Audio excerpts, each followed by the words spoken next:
Today we are talking Frank Gore, and while not as famous as Frank Reynolds or Frank Costanza, and certainly not nearly as respected as Frank Lucas or Frank White. The country niggas call me Frank White. Whoa. Well, if I must be Frank. No, not that one. Not that one. Yeah, that one. Before I digress, I must pose the question, is Frank Gore a Hall of Famer?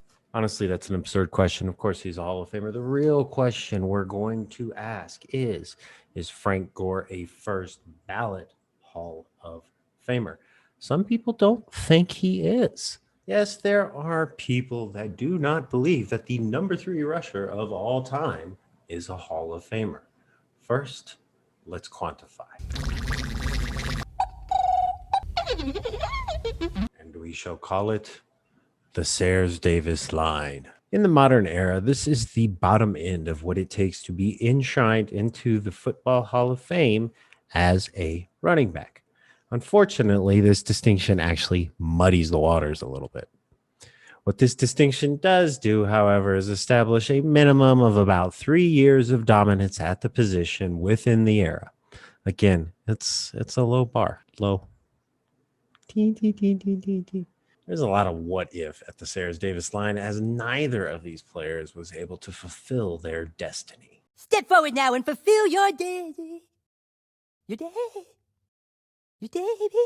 Neither of these players should be in the Hall of Fame, but they are. If you want to make an argument about that, we can start talking about the Corey Dillons. We can start talking about the Fred Taylors of the world. I'm sure Eddie George has something to say about it, although I'm not so sure that Eddie George was a Hall of Fame running back. That's another subject. What I will say, though, is that with such a low bar, it seems ridiculous to question whether or not Frank Gore should be in the Hall of Fame. Are we really adding value to the what if of the Gale Sayers and Terrell Davises of the world? Are we really adding value to that whilst subtracting value from what a person has actually done over the course of 16 years?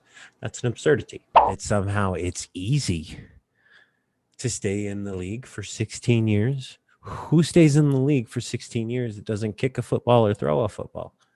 Like, nobody else lasts that long. It's certainly not at running backs. It's a throwaway position in the modern NFL. Nobody does it like they did back in the days. Turn of the century, around 2000, maybe through 2010, it was happening one way. But the last decade, for sure, to find one rusher leading your team, carrying the ball 350 times, it's rarer and rarer. And yes, of course, Frank Gore is now in his 16th season, which is one more than Emmitt Smith, but it is 5 less than Tom Brady and Jerry Rice, both of them 21 seasons. Tom's probably going to have 22 under his belt when it's all said and done. And it's only 1 less than Tony Gonzalez and Peyton. So he's right neck and neck with all of the greats, with all of the all-timers, all of those that have earned categories. And we don't debate the value of those categories. We don't debate that Drew Brees is about to throw for 80,000 yards. Nobody really says anything bad about that. And him leading all the yardage, he's played forever. Nobody complains about that. How are we going to hold that against Frank Gore? In fact, to even have a shot at being in the top 3 of any yardage category for whether it be quarterbacks or wide receivers or running backs, you have to have longevity. You have to put in 10, 15, 20 years to get to those numbers. These quarterbacks of the previous generation were really, really good, and they played for a good long time. They put up a lot of stats. If you want to have a shot at them, then you're going to have to play for 20 years in this league. And it's no different for running backs, and especially difficult now. They don't have the same opportunity. The mere fact that Frank Gore can even get a job in the league speaks volumes about whether or not he belongs in a Hall of Fame. Next, we should probably talk about averages and weighted values. Frankly, my dear, I don't give a damn. This is usually behind any argument as to the value of Frank Gore. Weighted values, which you can see here, these stats are great for getting attention for players that are undervalued, underrepresented in these kind of conversations. Think offensive linemen. This is where your offensive linemen get some love. This is where your defensive linemen that you don't always think of get some love, or even the ones that you do think of, start to show up and show their value. And it's decent in comparison. Some average value rankings actually value Dave Craig the same as Tony Gonzalez. Tony Gonzalez, greatest tight end of all time versus like the third best fumbler of all time. He didn't even get that right.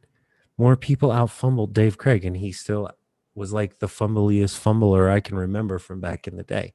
But seriously, look at this list. Would you rather have Roger Craig or Dave Craig? It's ludicrous. Besides, we all know the proper order of Craigs. It goes Craig T. Nelson, Roger Craig, and all other Craigs. So now let's pull a 6'9" and talk about some of the things Frank's done. As of this recording, he has rushed for 15,657 yards. He has 97 total TDs. Again, 9 1,000-yard seasons. He averages 4.3 yards a carry. That's very respectable. And again, the record that only he holds, the 12 and 12. 12 years of 1,200 yards or more from scrimmage. In comparison, Curtis Martin had 10 1,000-yard seasons, only one more than Frank Gore, as did Barry Sanders, and of course, Sweetness, Walter Payton, 10 of them. On top of that, Frank Gore's 97 total touchdowns compares very favorably to Curtis Martin's 100, to Barry Sanders' 109. Now, of course, Emmitt Smith is way out in front of all these guys with 175, but that's why he's number one on the rushing list. And whether you like it or not, there were some years in a row there where Emmitt Smith and that Cowboys line ran over the world. Think early 90s. And being that he is very much in the range with the all-time greats, both cumulative stats, both per game averages, then I think it is completely reasonable to consider him in the same light that you would the all-time greats, which is longevity mattered. Yes, it was part of how Frank Gore got here. It should be applauded. It shouldn't be frowned upon, and it shouldn't be held against him because he didn't earn his 15,000 yards in 10 years. Who did that? Don't tell me Barry. Barry did that? Barry did that. Think about Cal Ripken in his Iron Man award. Think about playing all those games in a row, and think about the first thing you think of when you think Cal Ripken. It's the kind of thing that he has been rewarded over. True story. I once went to see a game where Cal Ripken was playing, and it was after he had already broken this streak and he had taken some games off. And sure enough, I drove hours to go see a game in Baltimore. I got there, and he wasn't in the lineup. He came out and accepted some sort of charity check, and that was all I got to see of Cal Ripken. Very disappointing. And of course, the final thought in all of this: where do the Corey Dillons stand? Where does Fred Taylor belong in all this? Where does Eddie George? He's got enough statistics that if the Sayers-Davis line has anything to do with it, he tripled what they did, or at least doubled what they did. I don't like Eddie George's per game average. He basically was a 3.6er, and you run into the line 3 times and you'll get a first down, but not much more. I'm not mad at Eddie George. I don't know if he does belong in the Hall of Fame. But again, I don't think Terrell Davis belongs in the Hall of Fame. True story. If you think Terrell Davis belongs in the Hall of Fame, then I want you to argue your way out of Priest Holmes belonging in the Hall of Fame. You could even make a strong argument that Jamal Charles belongs in the Hall of Fame if you think Terrell Davis belongs in the Hall of Fame.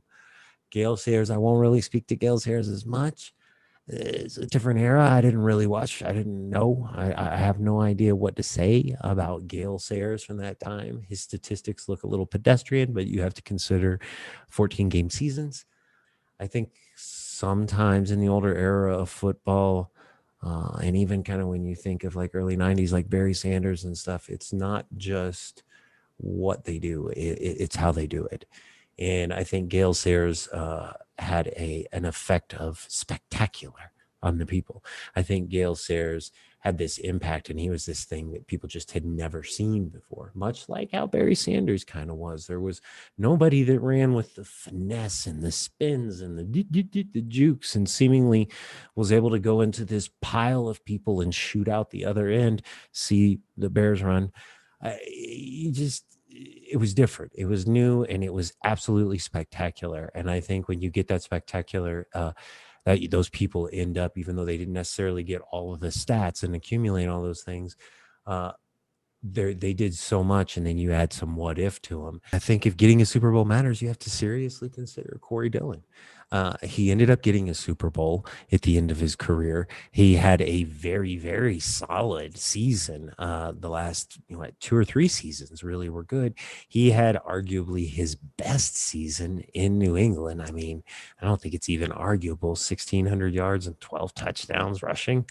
Another 100 in the touchdown receiving. I think that Corey Dillon definitely went out with a bang. Again, it's just a question posed is if Terrell Davis and Gale Sayers are the minimum, then where do Eddie George, Corey Dillon, and our man, Frankie Baby over here, where do they belong in this conversation? The truth is that Frank Gore definitely belongs in the Hall of Fame. I think first ballot. I think that if you can claim top 3 on any yardage list, that's a no-brainer to me. I think that if you hold a stat like 12 and 12, that's a no-brainer to me. It's not like, it was the most touchdowns or yardage in a game. Those are easy feats. A flash in the pan running back could come along and do that. Think Biaka Batuka or something like that, who had crazy good games, but overall wasn't really that good in the NFL. That can happen. But you can't accidentally have 12 years of 1,200 yards. Just no. Most players don't get a job for that long.